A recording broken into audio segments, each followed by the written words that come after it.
Hello guys, I am Nikki और आप देख रहे हैं अपने YouTube channel IQ students point. So guys, last class में हमने संघीय गणराज्य पढ़ा था। आज की क्लास में हम कानून का शासन और शक्ति का पृथक्करण दोनों टॉपिक क्लियर कर लेते हैं। ठीक है, लास्ट क्लास का लिंक आपको डिस्क्रिप्शन में मिल जाएगा और मेन टेलीग्राम चैनल का लिंक और न्यू एडमिशन के जो स्टूडेंट्स हैं उनका व्हाट्सएप ग्रुप लिंक भी डिस्क्रिप्शन में अवेलेबल है। So let's start. तो आज जो हमें पढ़ना है रूल ऑफ लॉ, कानून का शासन पढ़ना है, राइट। देखो, कानून के शासन के बारे में ना हम एक मेन पर्टिकुलर पर्सपेक्टिव पढ़ेंगे एवी डाइसी का।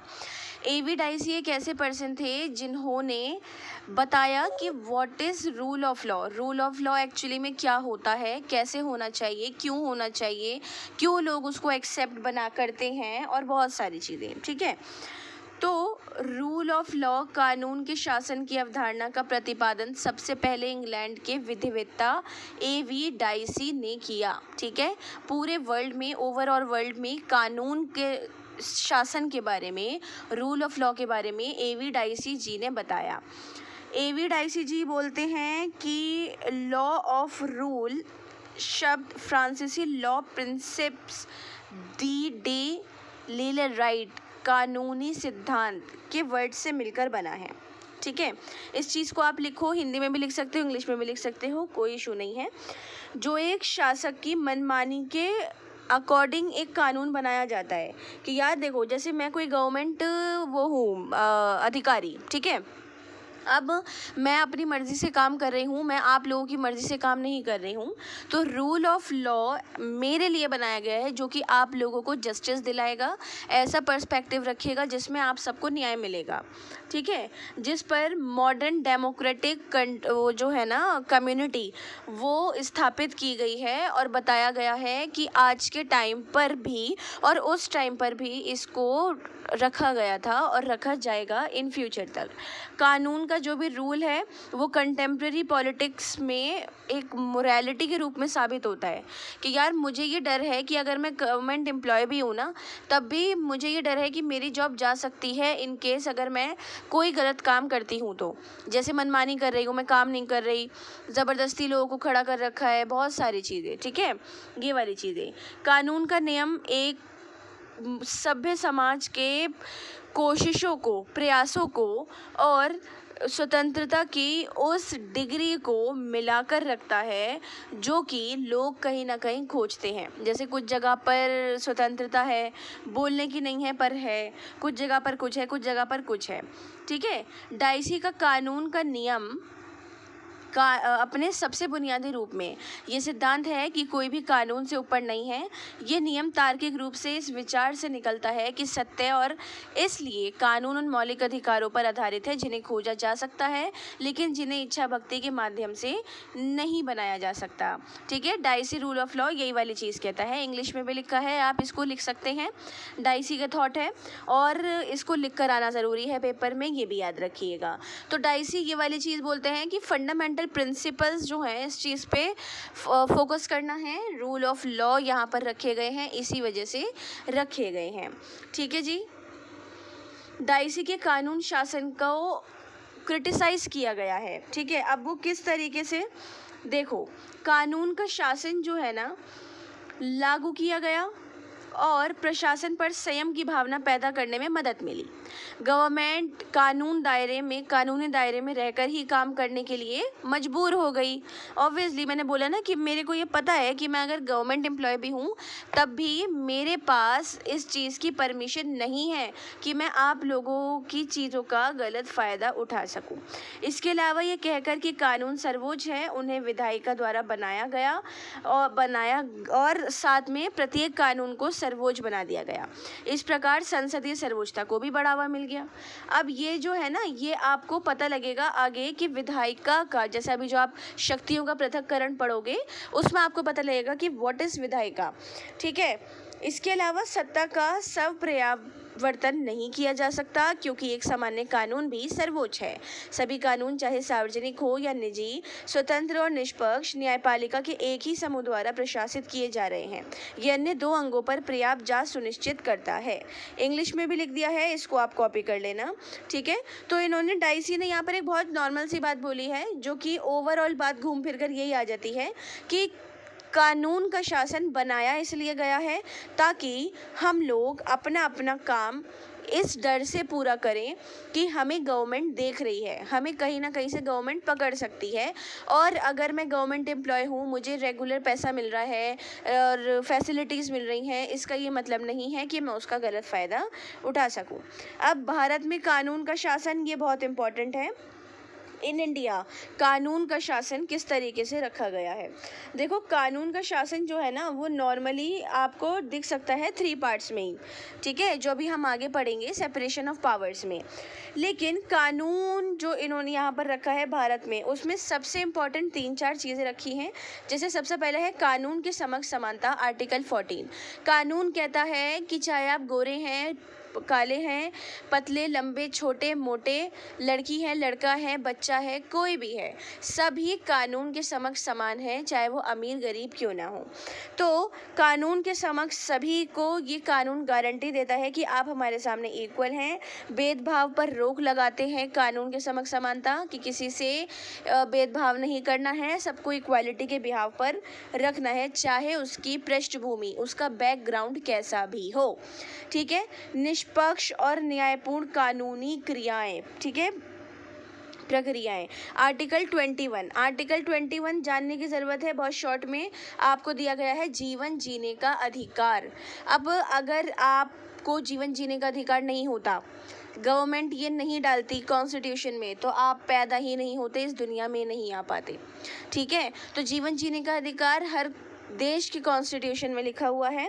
संविधान का article 21 in India right to life provide करता है। वो कहता है कि भारत के सुप्रीम कोर्ट ने ये कानूनी तौर पे फाइनल कर दिया कि जीवन जीने का हर एक को अधिकार है। इसलिए याद रखिएगा, कुछ आर्टिकल है जीवन जीने का अधिकार। अब अगर आपको जीवन जीने का अधिकार नहीं होता, गवर्नमेंट ये नहीं डालती कॉन्स्टिट्यूशन में, तो आप पैदा ही नहीं होते, इस दुनिया में नहीं आ पाते, ठीक है। तो जीवन जीने का अधिकार हर देश की कॉन्स्टिट्यूशन में लिखा हुआ है।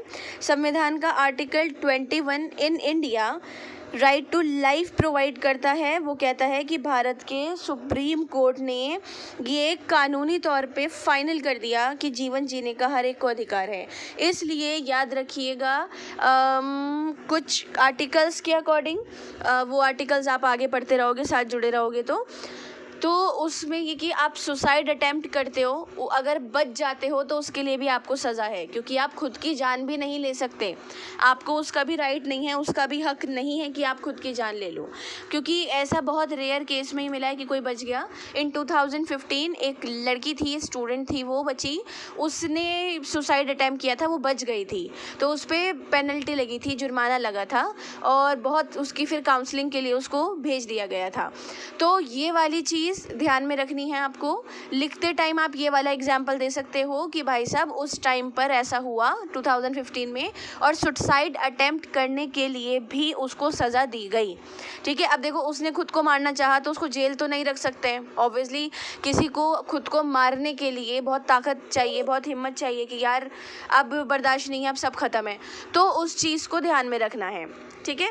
इसके बाद आ जाओ जी, न्यायिक समीक्षा, जुडिशियल रिव्यू 3 पार्ट्स में डिवाइड किया गया है, वो सेपरेशन ऑफ पावर में भी आप पढ़ोगे, वही सेम आ गया है, सेपरेशन ऑफ पावर्स, शक्ति का पृथक्करण, ठीक है। Judicial review is very important in India, judicial review के बगैर हम कुछ नहीं कर सकते। सेपरेशन ऑफ पावर्स में आपको ये मैं बताऊंगी कि किस तरीके से जुडिशियरी को इम्पोर्टेंस दी गई है और क्यों दी गई है। इसके बाद है जवाबदेही और पारदर्शिता, ठीक है, अकाउंटेबिलिटी और ट्रांसपेरेंसी की बात यहाँ हो रही है। तो कानून के शासन में शासन भी जवाबदेही होगा, होगा। वही वाली बात है कि अगर मैं कोई गलती करूँगी तो मुझे जवाब देना होगा कि मैंने ये करा है, जबकि मैं गवर्नमेंट एम्प्लॉय हूँ फिर भी मैंने ये करा है, मैं उसको एक्सेप्ट करूँगी। ठीक है स्टूडेंट्स, फिर आपका कॉन्क्लूजन आ जाएगा। ओवरऑल कॉन्क्लूजन आपको एविड-आईसी का पर्सपेक्टिव लिखना है कि एविड-आईसी ने सबको इक्वल बताया है, बोला है कि भाई साहब आप लोग कुछ गलती नहीं कर सकते, कुछ गलती करोगे तो कानून आपके भी पकड़ करेगा, सिर्फ एक पर्टिकुलर बंदे की नहीं करेगा। ठीक है, अब आ जाओ नेक्स्ट टॉपिक पे हमारा, और वो है शक्तियों का पृथक्करण। ठीक है, तो शक्तियों के पृथक्करण की बात अगर हम करें तो पावर को डिवाइड किया गया है लेजिस्लेटिव, एग्जीक्यूटिव और जुडिशरी। ठीक है जी, लेजिस्लेटिव, एग्जीक्यूटिव और जुडिशियल या जुडिशरी एक ही बात है। अब इसको हम किस तरीके से समझते हैं ये बात सुनो। लेजिस्लेटिव जो है हमारी कानून बनाती, एग्जीक्यूटिव कानून बनाती है, लेजिस्लेटिव इम्प्लीमेंट करती है और जुडिशरी उसको फाइनल करती है। अब इम्प्लीमेंटेशन और फाइनल में फ़र्क समझो। इम्प्लीमेंटेशन का मतलब ही होता है कि फाइनल उसको इम्प्लीमेंट कर दिया, लेकिन in Indian constitution 3 organs of government ये कहलाते हैं, इन तीनों का काम है अपना अपना। तो जुडिशरी जो है वो फाइनल फिर कहती है कि यार तुमने इम्प्लीमेंट तो कर दिया लेकिन फिर भी मुझे तसल्ली नहीं हो रही, मैं तो इसको और देखूंगा। तो जुडिशरी के 12 जजेस उसमें बैठते हैं और सुप्रीम कोर्ट, हाई कोर्ट के जजेस वो होते हैं जो कि किसी भी बिल को, किसी भी कानून को, किसी भी चीज़ को पास करते हैं। ठीक है जी, ये है जुडिशरी का। अब आ जाओ मेन डेफिनेशन के अकॉर्डिंग। शक्ति का पृथक्करण करना एक मौलिक कार्य है जो सभी राज्यों में किया जाता है। आधारभूत रूप में राज्य के 3 कार्य होते हैं, विधायन, क्रियान्वयन और न्याय। ठीक है, इन कार्यों को विधायिका, कार्यपालिका और न्यायपालिका करती है। शक्ति पृथक्करण के सिद्धांत पर ये तीनों इकाइयां अपने आप में अलग हैं। ये बात याद रखना, ये तीनों किसी के भी काम में पार्टिसिपेशन नहीं दे सकते हैं, ना बोल सकते हैं। ये जो कर रहे हैं वो करेंगे क्योंकि इनका अपना अपना काम है।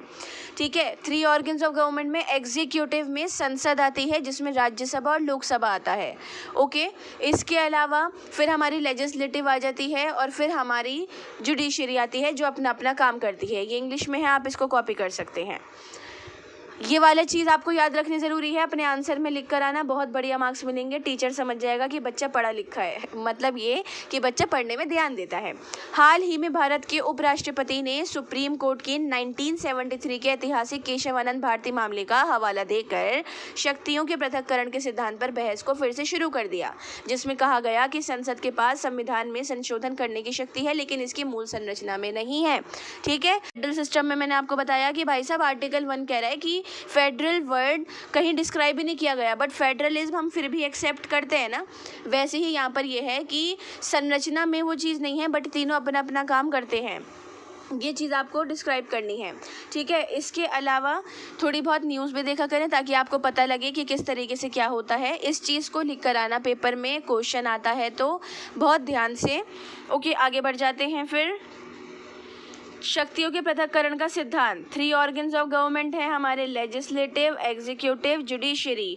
शक्तियों के पृथक्करण का सिद्धांत जो है वो हमें बताता है कि आर्टिकल 50 के अकॉर्डिंग स्टेट जुडिशरी और लेजिस्लेटिव को अलग अलग रखेगा, एग्जीक्यूटिव को, जुडिशरी को, लेजिस्लेटिव को अलग अलग रखेगा। दोबारा रिपीट कर रही हूँ, आर्टिकल 50 ये बोलता है कि हमारा जुडिशरी, लेजिस्लेटिव और एग्जीक्यूटिव सब कुछ सेपरेट है, उसमें कुछ भी नहीं मिल सकता। ठीक है, इसके साथ ही हमारे अमेंडमेंट्स होते हैं, संवैधानिक चीज़ें रखी जाती हैं टाइम के साथ। ओके, टाइम के साथ वो चीज़ें चेंज होती रहती हैं उसमें कि यार आज ये हो गया, अब अमेंडमेंट हुआ, 101 अमेंडमेंट हो गया इतने ईयर में और उसको चेंज कर दिया गया, दैट्स इट। ठीक है, इन इंडियन कॉन्स्टिट्यूशन जो भी स्ट्रक्चर है उसको बैलेंस करती है हमारी ये तीनों चीज़ें। अब बैलेंस कैसे करती हैं वो समझो। विधायिका जो है न्यायपालिका और कार्यपालिका के काम में नहीं बोलेगी।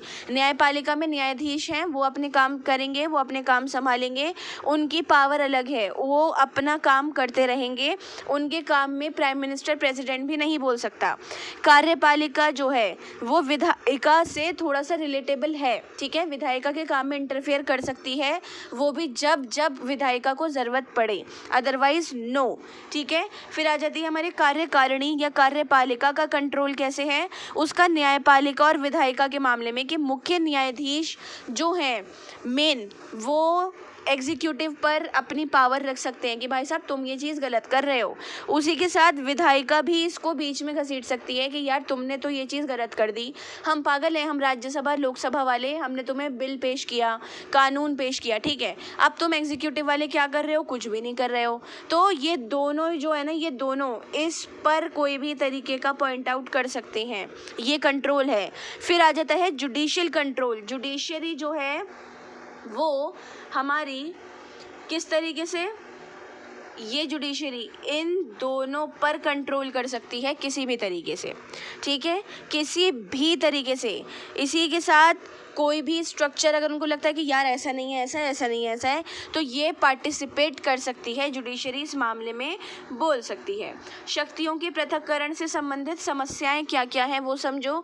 कमज़ोर विपक्ष, कंट्रोल और बैलेंस जो है डेमोक्रेसी के खिलाफ जाता है, ठीक है। अब देखो डेमोक्रेसी इन इंडिया, पॉपुलेशन बहुत ज़्यादा है, सबके अपने अपने राइट्स हैं, कोई किसी को लेके कोई किसी को लेके। रिसेंटली कोलकाता केस पर प्रोटेस्ट, रिसेंटली आरक्षण वाले पे प्रोटेस्ट, रिसेंटली कंगना रनौत की जो मूवी रिलीज़ होने वाली थी इमरजेंसी, उस पे प्रोटेस्ट, बहुत चीज़ें। अब वो प्रोटेस्ट का जो किस तरीके से हम पे किस तरीके से वो है right, in article 19 clause D या सी हमें ये बोलती है कि आपको प्रोटेस्ट करने का अधिकार है, ठीक है। अब वो कॉन्स्टिट्यूशन में रखा गया, अदरवाइज हम प्रोटेस्ट नहीं कर सकते थे, बिल्कुल नहीं कर सकते थे, ठीक है। इसके अलावा न्यायपालिका का कंट्रोल जो है 99 अमेंडमेंट के अकॉर्डिंग सुप्रीम कोर्ट ने ये फाइनल करा कि न्यायपालिका ही है जो सब कुछ संभाल सकती है, देख सकती है, ठीक है। इसके अलावा भारत में जो कार्यपालिका है वो कानून की व्यवस्था,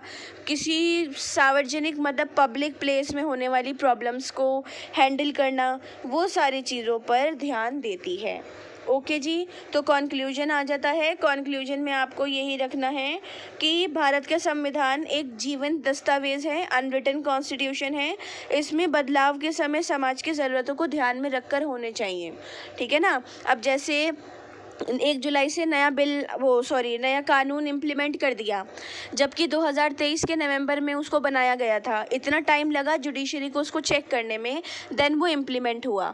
अब रिसेंटली जो कोलकाता मर्डर रेप केस चल रहा है उस पर देखो क्या चेंजेस आते हैं, क्या कानून में चेंजेस रखे जाते हैं, क्यों रखे जाते हैं, ठीक है, वो सारी चीज़ें। इसके अलावा भी बहुत सारी चीज़ें, अब आरक्षण की मांग हो रहा है बिहार में, कल परसों तो पूरा दिन प्रोटेस्ट चला इस बात पर कि उन्होंने 65% आरक्षण की मांग करी। तो बच्चा आप थोड़ी सी न्यूज़ भी देखा करो ताकि आप लोगों को चीज़ें पता लगे, आंसर में लिखने में हेल्पफुल रहता है, ठीक है, देखा करें।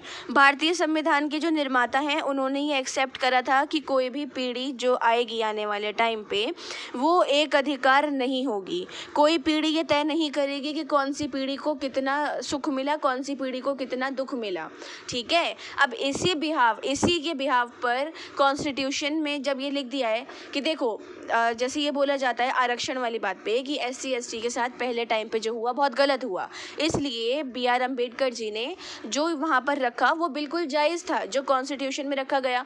भेदभाव मना किया गया, छुआछूत मना किया गया, नौकरी की उपाधि इक्वालिटी के बिहाव पे कि यार अगर ये SC ST है, इसकी ये कैपेबल है तो इसको दो, अगर जनरल कैटेगरी का है, झाड़ू पोछे के काबिल है तो उसको दो। झाड़ू पोछा भी कोई छोटी जॉब नहीं है, बहुत बढ़िया, आजकल तो उसमें भी ग्रेजुएशन से ज़्यादा क्वालिफ़िकेशन चाहिए होती है। तो पैसा है ना, पैसा कमाना मेहनत से, कोई भी काम कर रहे हो मेहनत है ना, वो ज़्यादा मायने रखता है। आप उसको झाड़ू पोछे का नाम दे रहे हो, स्वीपर का नाम दे रहे हो, बट वो मेहनत कर रहा है, वो आपसे ज़्यादा मेहनत कर रहा है, तो वो वैल्यूएबल है, इसलिए कॉन्स्टिट्यूशन में वो चीज़ रखी गई, ठीक है। तो इसलिए कि कोई भी पीढ़ी पिछले टाइम पे या आने वाले टाइम पे या अब के टाइम पे किसी को जज नहीं कर सकती है, इसकी परमिशन किसी को नहीं दी गई है। तो जी हो गया आपका किस्सा ख़त्म, मतलब आपकी कॉपी का, और आपका हो गया ये A पार्ट पूरा, ठीक है। इसके नोट्स कंप्लीट कर लीजिए। क्लासेस आपकी कब शुरू होंगी, क्या होंगी, वो प्रीति मैम आपको ग्रुप में और यूट्यूब की वीडियो के थ्रू इन्फॉर्म कर देंगी। बाकी आप यहाँ क्लासेस लेते रहिए, अपना टाइम वेस्ट मत करिए। कोई और क्वेश्चन डाउट रहता है तो मुझसे कमेंट बॉक्स या टेलीग्राम चैनल पे पूछ लीजिए। नेक्स्ट क्लास में हम अपनी जो सेकेंड यूनिट है इसको कंटिन्यू करेंगे। ये तीनों टॉपिक हम एक साथ ही पढ़ लेंगे। सो स्टूडेंट, होप सो आप लोगों के कोई डाउट नहीं रहे हो। इनको कोई डाउट है या सजेशंस है तो आप मुझसे कमेंट बॉक्स या टेलीग्राम चैनल पे पूछ सकते हैं। So thanks for the watching and best of luck all.